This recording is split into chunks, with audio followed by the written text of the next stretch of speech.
Hi, and welcome to our latest edition of Virginia Voters Forum.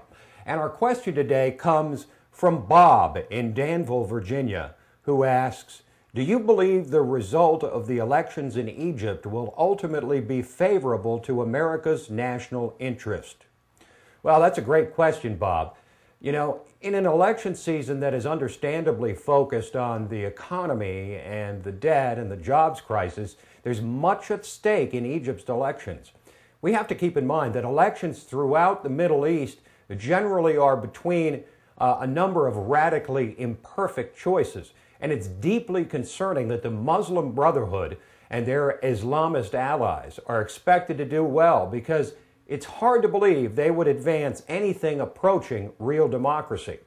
Let us not forget that this is the same Muslim Brotherhood that engineered the assassination of Anwar Sadat 30 years ago following his peace treaty with Israel.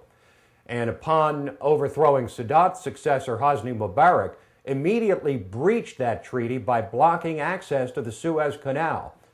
Now, the imposition of Sharia law would represent a blow for Egypt and for America and other traditional Western allies who have confidently predicted serious democratic reforms in the midst of the so-called Arab Spring. It's likely that whatever message is sent by rank-and-file voters in Egypt will significantly influence the reforms taking place in other rebel movements in the region. We tossed aside a long alliance with Egypt and Mubarak in favor of this rebel movement. So let us hope and pray we don't wind up with something worse than the regime we were so quick to abandon.